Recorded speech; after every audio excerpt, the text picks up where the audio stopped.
BJP प्रत्याशी व cabinet मंत्री जयवीर सिंह का बयान। कन्नौज से तेज प्रताप यादव को प्रत्याशी बनाए जाने पर जयवीर ने परिवारवाद को लेकर बोला हमला।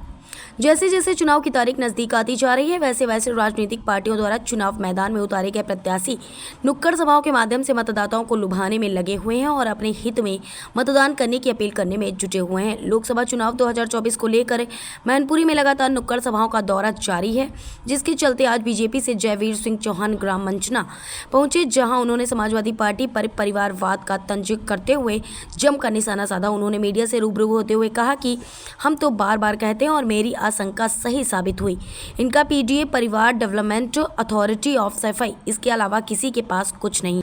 वन नेशन वन इलेक्शन होगा तो इसका स्वागत सबको स्वागत करना चाहिए। चुनाव में ऊर्जा, पैसा, सरकारी मशीनरी, इन सब का उपयोग चुनाव में होता है, इसलिए ऊर्जा और खर्चे की बचत होगी। इसलिए वन नेशन वन इलेक्शन लागू होते हैं। सारी चीजों की बचत होने के साथ राष्ट्र हित के लिए बहुत बेहतर होगा।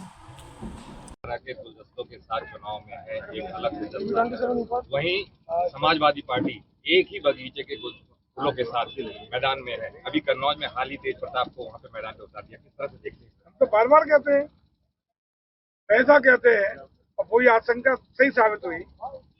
इनका पीडीए परिवार डेवलपमेंट अथॉरिटी ऑफ सफाई, इसके अलावा किसी कुछ है नहीं। यादवों को पल्ले नहीं पड़ना। शिव प्रसाद यादव जी चिल्ला रहे थे कि घोषियों को कुछ नहीं मिला। हम कह रहे घोषी छोड़ दो, कमरियों को या किसी कुछ नहीं मिलना, क्योंकि परिवार में ही तीसरी पीढ़ी प्रवेश कर रही है।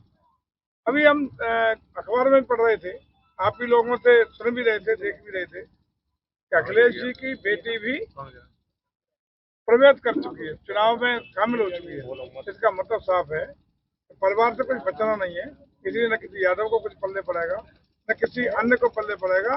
केवल और केवल सारा राजनीतिक मामला जो भी है वो परिवार तक सिमट गया है, और इसलिए उत्तर प्रदेश में भी परिवार तक सिमटाने के लिए इस बार 0 नंबर से पास करने का निर्णय किया है। इनका ये 0 पे आउट होंगे। एक भी सांसद इनका नहीं आने वाला है। 80 की 80 सीटें भारतीय जनता पार्टी जीतेगी, कमर खिलेगा। उसमें इनके परिवार के 40 जितने लोग लड़ रहे हैं, ये शुरुआत मैनपुरी से होगी, और जितने भी लोग लड़ रहे हैं जहाँ भी इनकी पार्टी लड़ रही है इस बार 0 पे आउट होने वाली है। आपका बयान बहुत चर्चा में है, जिसमें आपने बयान किया था कि 2022 में सरकार जनता ने आपको सरकार में जिताया और 2027 में चुनाव होने। तो आपका कहना ये था कि इस बार 2027 का चुनाव नहीं हो रहा है, इस बार चुनाव 2029। अरे ये वन नेशन वन इलेक्शन, अरे उसमें प्राथमिकता में, पार्टी की प्राथमिकता में मेरा बयान नहीं है, पार्टी का स्टैंड है। क्योंकि परिवारी लोकतंत्र में चुनाव, कोई न कोई चुनाव दर चुनाव आते रहते हैं। गांव का प्रधान, ब्लॉक प्रमुख, जिला पंचायत, नगर पालिका, एमएलए, एमपी, इसलिए इस पर एक कमेटी भी गठित की जा चुकी है। पार्टी के एजेंडे में है वन नेशन वन इलेक्शन, एक देश एक चुनाव।